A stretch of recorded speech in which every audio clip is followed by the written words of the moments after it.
ពួកស្វាដ៏ល្ងងខ្លៅកាលពីច្រើនសតវត្សមុនមានព្រៃដ៏ធំល្វឹងល្វើយក្រាស់ឃ្មឹកនិងងឹតសូនអាសុងមួយមានហ្វូងស្វាមួយក្រុមបានធ្វើដំណើរមកដល់ព្រៃនោះវាគឺជាដៅរងាហើយពួកស្វាទាំងនោះបានខិតខំស៊ូយ៉ាងខ្លាំងដើម្បីរស់រានមានជីវិតពីភាពត្រជាក់ដ៏ខ្លាំងក្លានៅពេលយប់ពួកវាបានដើររកភ្លើងដើម្បីកក់ក្ដៅរាងកាយយប់មួយពួកវាបានឃើញសត្វអំពិលអំពែកមួយហើយក៏ច្រឡំស្មានថាជាផ្កាភ្លើងស្វាទាំងអស់នៅក្នុងក្រុមបានស្រែកឡើងថាភ្លើងភ្លើងភ្លើងយេយើងមានភ្លើងហើយ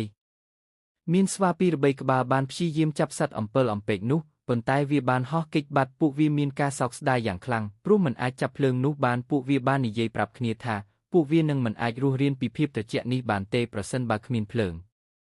លុះយប់បន្ទាប់មកពួកវាបានឃើញសត្វអំពិលអំពែកជាច្រើនទៀតបន្ទាប់ពីព្យាយាមអស់ជាច្រើនដងពួកស្វាក៏ចាប់បានអំពិលអំពែកពីរបីក្បាលពួកវាបានដាក់សត្វអំពិលអំពែកទាំងនោះទៅក្នុងរណ្ដៅដែលពួកវាជីកនៅលើដីហើយព្យាយាមផ្លុំទៅលើសត្វទាំងនោះ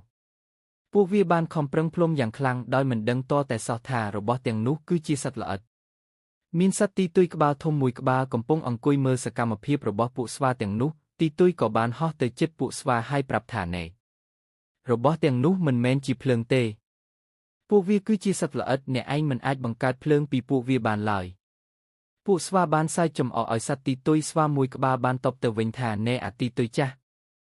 ឯងមិនដឹងរឿងអីពីរបៀបបង្កើតភ្លើងទេកុំមករំខានពួកយើងសត្វទីទុយបានព្រមានពួកស្វាម្ដងទៀតហើយសុំឲ្យពួកវាឈប់ធ្វើទង្វើដ៏ល្ងង់ខ្លៅនេះទៅពួកស្វាឲ្យអ្នកមិនអាចបង្កើតភ្លើងពីសត្វរយសត្វល្អិតទាំងនេះបានទេសូមស្ដាប់ពាក្យខ្ញុំចុះប៉ុន្តែពួកស្វានៅតែបន្តព្យាយាមបង្កើតភ្លើងពីសត្វអំពិលអំពែកទាំងនោះដដែលសត្វទីទុយបានប្រាប់ពួកវាជាថ្មីម្ដងទៀតឲ្យឈប់ធ្វើរឿងឥតប្រយោជន៍នេះទៅអ្នកទាំងអស់គ្នាខំប្រឹងហត់ណាស់ហើយទៅរកជំរកនៅក្នុងរូងភ្នំក្បែរនេះវិញទៅអ្នកអាចការពារខ្លួនពីភាពត្រជាក់បានអ្នកនឹងមិនបានភ្លើងពីទីនេះឡើយស្វាមួយក្បាលបានស្រែកគំរាមសត្វទីទុយហើយសត្វទីទុយក៏បានហោះចេញពីកន្លែងនោះទៅពួកស្វានៅតែបន្តសកម្មភាពដ៏ល្ងង់ខ្លៅរបស់ពួកគេអស់ជាច្រើនម៉ោងរហូតដល់ជិតពាក់កណ្ដាលអាធ្រាត្រពួកវាហត់នឿយយ៉ាងខ្លាំងហើយចុងក្រោយទើបដឹងថាសម្ដីរបស់សត្វទីទុយគឺត្រឹមត្រូវហើយអ្វីដែលពួកវាខំភ្លុំនោះគឺគ្រាន់តែជាសត្វល្អិតប៉ុណ្ណោះចុងក្រោយពួកវាក៏បានទៅរកជំរកនៅក្នុងរូងភ្នំហើយបានរួចផុតពីភាពត្រជាក់